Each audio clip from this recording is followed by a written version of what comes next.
The spectacular Oregon coast is situated in the Pacific Northwest, just a 3-hour drive from Seattle, or a 1.5-hour drive from Portland.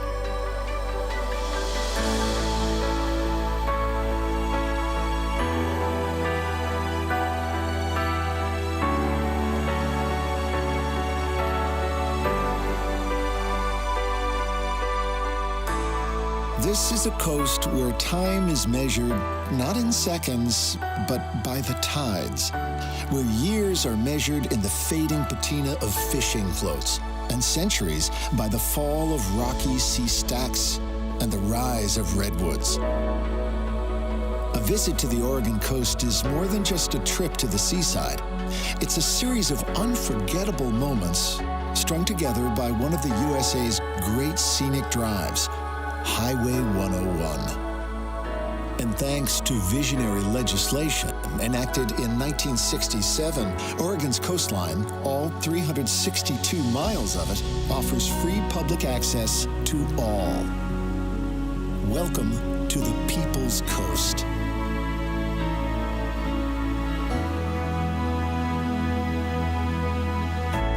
Oregon's coast starts in the state's far north at Astoria, where the waters of the mighty Columbia roll into the Pacific. It was here in 1805, a year and a half after leaving St. Louis, that Lewis and Clark staggered out from the wilderness and shouted, "Ocean in view, oh joy!"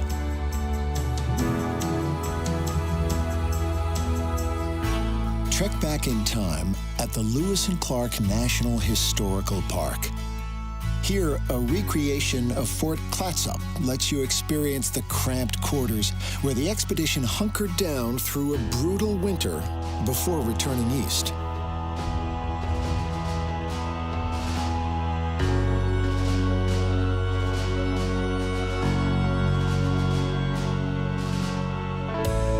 Oregon's oldest city has come a long way since 1805. But Astoria has never turned its back on its rough-hewn and sometimes rowdy past. Visit the Heritage Museum and learn about the region's first peoples and the fur traders, fishermen, and lumbermen who followed Lewis and Clark.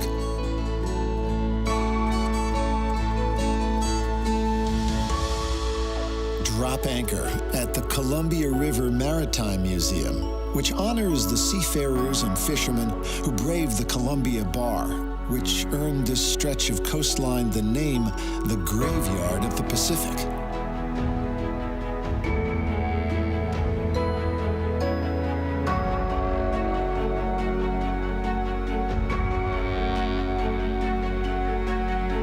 Step into the now silent interiors of the Hanthorn Cannery, the last of the 22 canneries which once made Astoria the salmon canning capital of the world.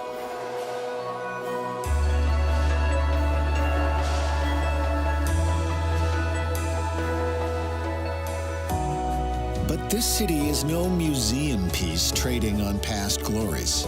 Astoria is still a working port.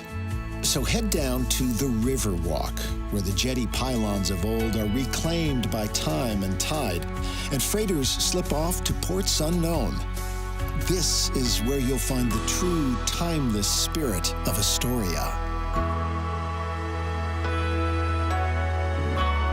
From Astoria, the road trip begins.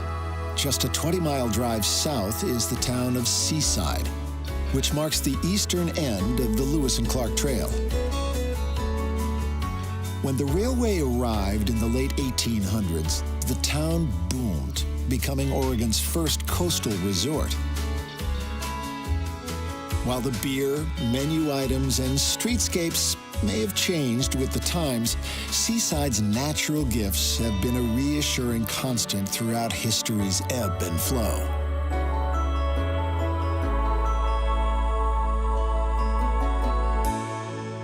10 miles south of Seaside is Ecola State Park. Follow trails through old-growth forest and along cliff tops where offshore stacks, ribbons of beach, and the heart-calming rhythm of wind and sea beckon you further down the coast.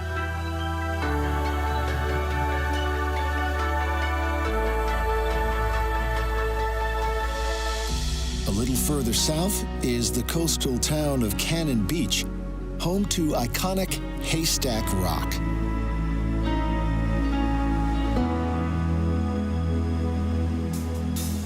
Call into the History Center to see the city's namesake, a cannon which washed ashore in the 1800s.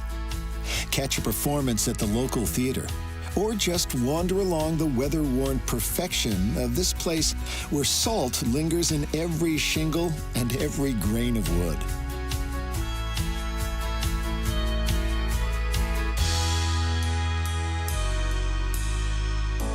Before Oregon's coastal highway was built in the 1930s, stagecoaches raced along the sands from Cannon Beach all the way down to Cape Arch, hugging the headlands to beat the incoming tides.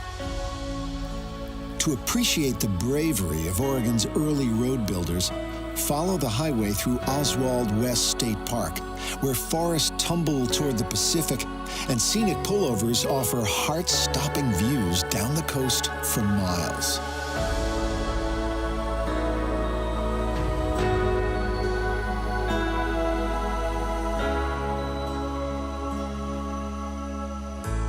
Once back at sea level, sink your toes into the sand in beachside towns like Manzanita and Rockaway Beach. Or grab a paddle and throw in a line at the historic riverside timber towns of Nehalem and Wheeler.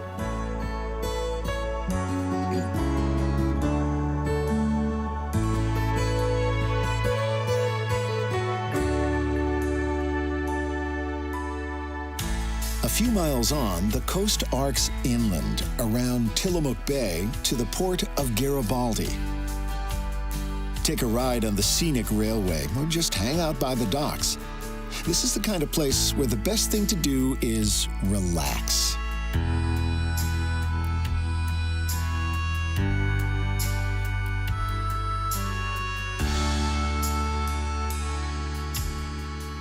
From Garibaldi, mosey around the bay to Tillamook, the bustling gateway to the Three Capes Scenic Loop.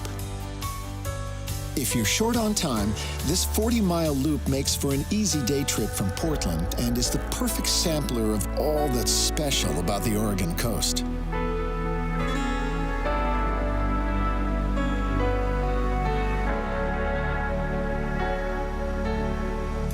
For those with more time, the road unwinds ever south through Pacific City, around Cascade Head, and onto the sands of Rhodes End, the start of Oregon's central coast.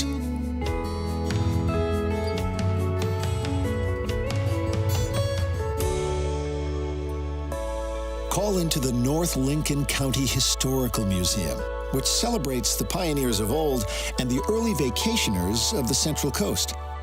And check out the collection of foreign fishing floats, lost at sea and carried by wind and wave to Lincoln shores. Those floats were onto something, for there are few finer places to wash up than Lincoln, where one perfect day fades into the next.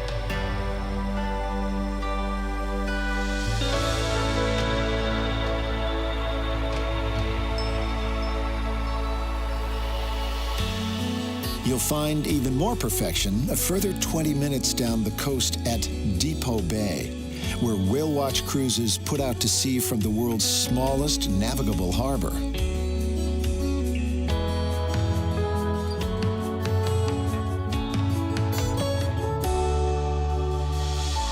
If you're not the seafaring type, you'll find plenty of opportunities to spot whales below the highway south from JBay, which offers some of the Central Coast's most dramatic scenery.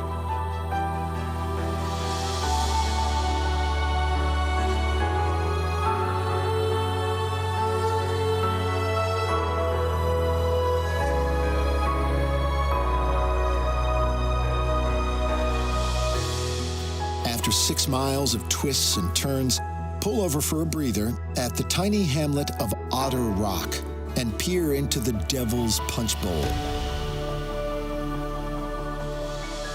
Then rent a wetsuit and board and hit the waves in the Marine Reserve below.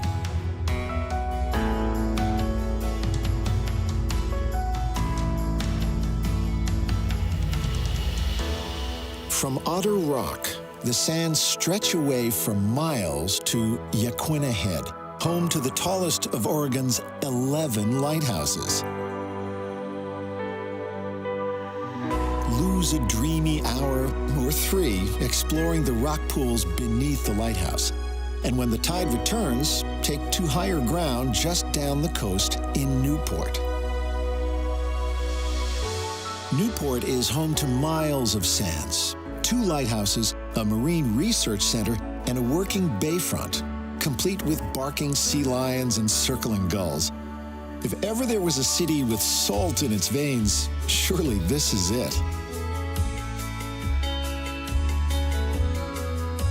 The salty flavors continue just across the Yaquina Bay Bridge at South Beach, where you'll find the best fish and chips on the entire coast. 10 minutes down the highway, keep a lookout for Seal Rock, an enchanting haven for artists and a rest stop for seabirds on their long migrations to far-off shores.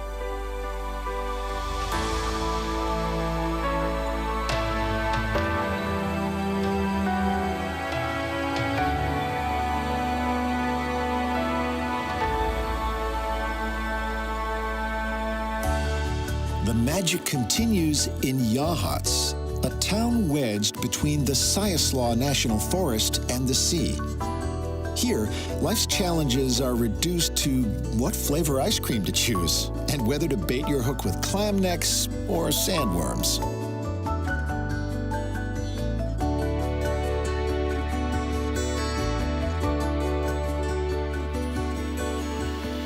Three miles down the highway, don't miss the turnoff to Cape Perpetua.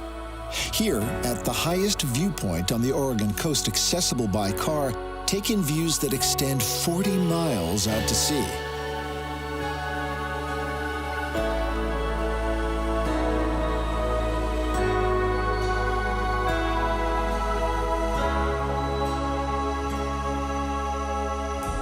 After exploring the dizzy heights of Cape Perpetua, head a little further down the coast to Sea Lion Point, which offers views north to Heceta Head, all the way south to the mouth of the Siaslaw River.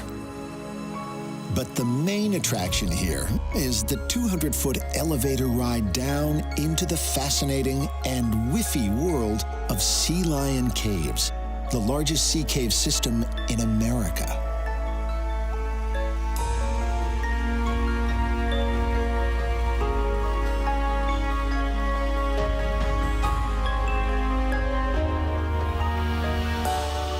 Discover another of nature's oddities just 6 miles away at the Darlingtonia State Natural Site, an 18-acre reserve blanketed with patches of the rare carnivorous cobra lily.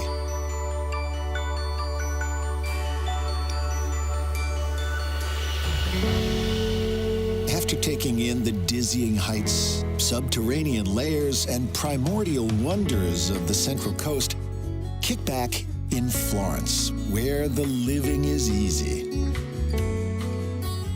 With its Art Deco bridge, old-timey vibes, and calm waters, it's easy to see why people retire here, to spend their days happily checking crab pots and playing with the grandkids on the silver sands.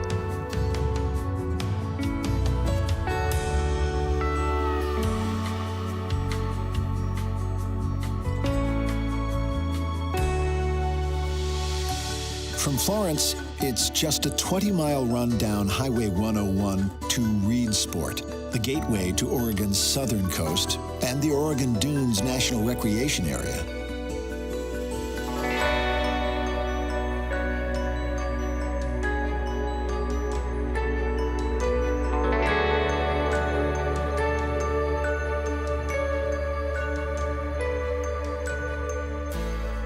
After exploring the dunes, shake the sand out of your shoes at Coos Bay, the largest natural harbor between San Francisco and Seattle. Spend an hour or 2 at the Coos Historical Museum and follow the bay's European story from its castaway beginnings to its heyday as the largest timber port in the world.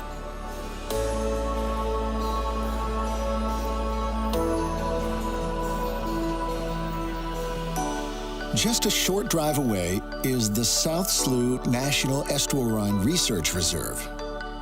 Spend an afternoon in this 6,000-acre park on the Coos Estuary, a vital nursery for all marine and bird life, and a veritable pantry for the region's first peoples for thousands of years.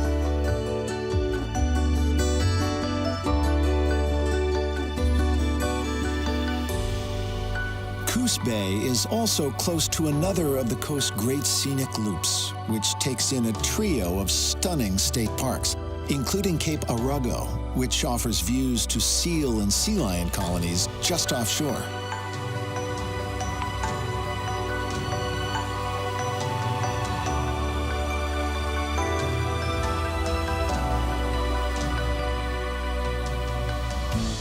After exploring the intertidal and coastal treasures around Coos Bay, follow the winds of adventure south to Bandon by the Sea, one of Oregon's coolest and craftiest coastal towns. Throw in a crab pot from Weber's Pier, and while you're waiting for your dinner, walk up to Coquille Point to feast on the endless views. From here, the southern coast stretches away for another 90 wild miles south, all the way to the Californian border.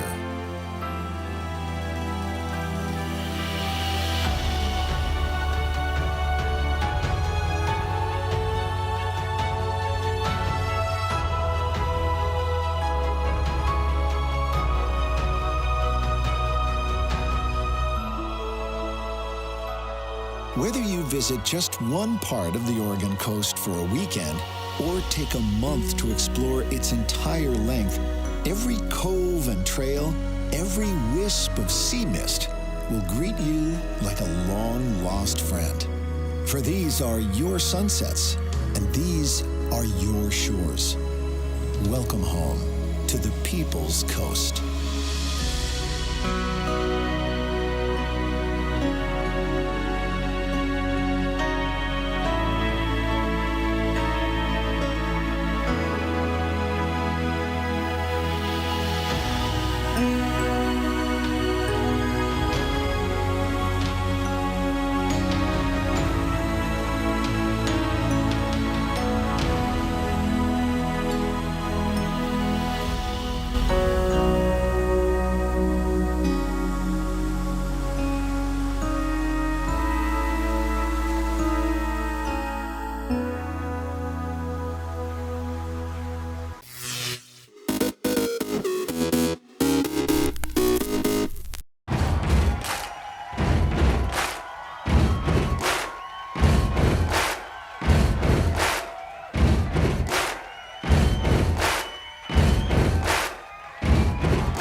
Well, I have read as a child books about the Whitbread race at the time, and the sailing magazines, the films, and it's inspired me tremendously. I'm super happy that we are now starting the race.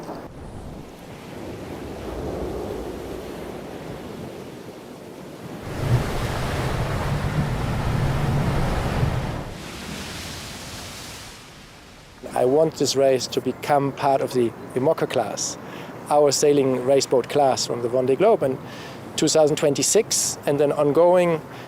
I think really that can be something very strong if we have an agenda with both races around the world linking together. And that's basically driving me to do this one.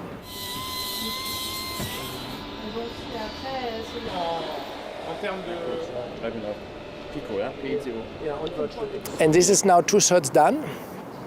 All the design work is finished, even all the details. We have already most of the ropes made with their little labels and their little color code and all that's already hanging in the container. And we have a launch on the 19th July in Lorient. And then we want to get this boat going as quickly as possible.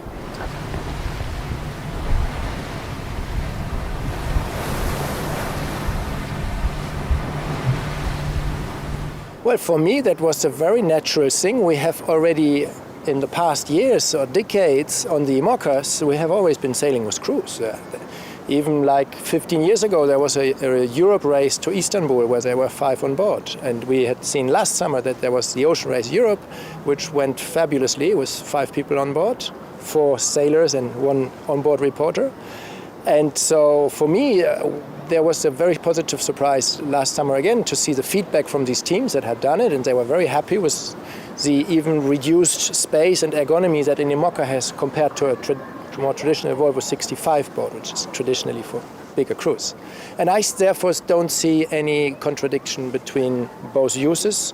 For me, it's exactly the same boat. The big thing was that we are allowed to use autopilots in the Ocean Race. That means we don't have to think about a big steering wheel position, and that would have been a tremendous change compared to the Vendée Globe. That is not the case. That's not something we need to worry about. So we will sail the boat in a very similar way, mostly under autopilot.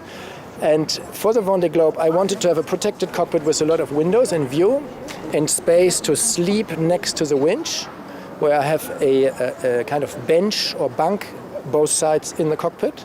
So I can sleep right next to the coffee grinder under all these windows. And that has kind of been a strong desire coming up in the last Vendée Globe.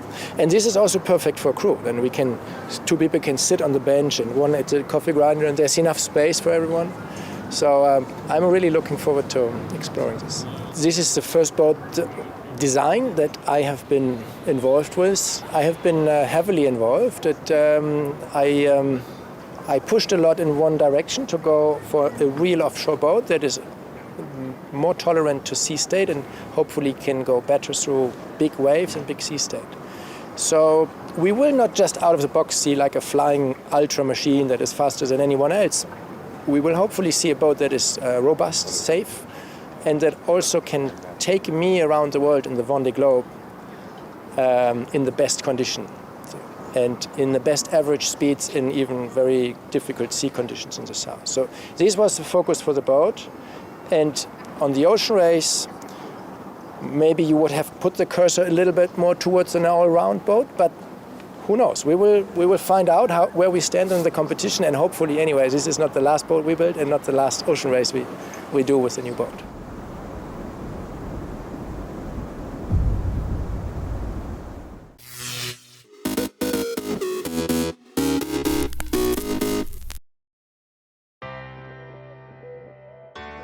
Hi everyone, I'm Madeline from Wisk. We're so excited to be here today at the Farnborough International Air Show. Wisk is a joint venture between Boeing and Kitty Hawk, and together we're bringing safe, autonomous electric flight to everyone. Wisk has been testing and developing aircraft since 2010. I'm here in Cora, our 5th generation aircraft, and my colleague Jay is going to give you a little tour of how this all works. Safety and reliability is key into the aircraft design.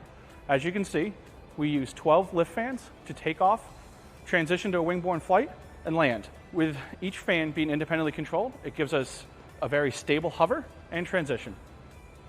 6 fans will spin clockwise as 6 spin counterclockwise. This giving us all the control, very similar to how a helicopter takes off. As we get closer to the back of the aircraft, our pusher motor is used for our wing-borne flight. Wisk utilizes an electric motor with a fixed pitch propeller. As we fly traditionally, we utilize redundancy in our flight controls, in our rudders, elevators, and ailerons. As you can see, our fans will be in a locked and stowed position for this traditional flight. Prior to the aircraft coming into land, the aircraft will begin to slow down and descend. At this point, the fans will become unstowed and begin to spin. Our safe, autonomous aircraft then lands on the ground.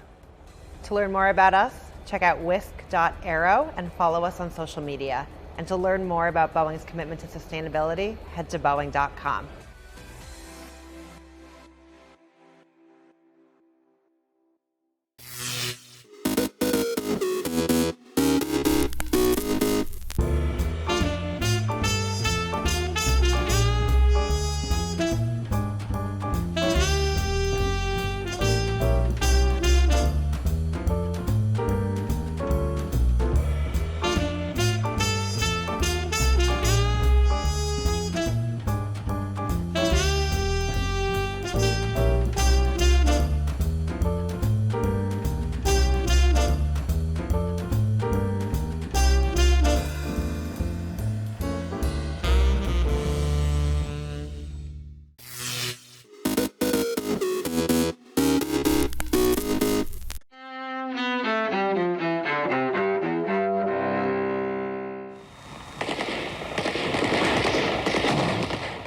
October 6, 1981. In Cairo, Islamic extremists assassinate Egypt's President Anwar Sadat while he reviews a military parade. Sadat, the first Arab leader to recognize Israel as part of a push for Mideast peace, was 62 years old. 1973. War erupts in the Mideast for the fourth time in a quarter century as Egypt and Syria attack Israel on the Jewish holy day of Yom Kippur. The fighting ends in a ceasefire weeks later, with Israel still in control of territory which it seized during the Six-Day War. 2004. In Washington, a report that undercuts a key rationale by the Bush administration for invading Iraq. Top U.S. Arms Inspector Charles Delfer finds no evidence that Saddam Hussein's regime had produced weapons of mass destruction after 1991. 1989. Fasten your seatbelts. It's going to be a bumpy night. Actress Bette Davis, star of Hollywood movies during the 1930s and 40s, dies in a northwestern suburb of France's capital, Paris. She was 81 years old. And 1927. Wait a minute. You ain't heard nothing yet. Wait a minute, I tell you. You ain't heard nothing. Talking pictures arrive on the silver screen as The Jazz Singer premieres. The film, starring Al Jolson, features both silent and sound synchronized scenes. Today in history, October 6th, Ross Simpson, The Associated Press. Tut, tut, tut, don't cry.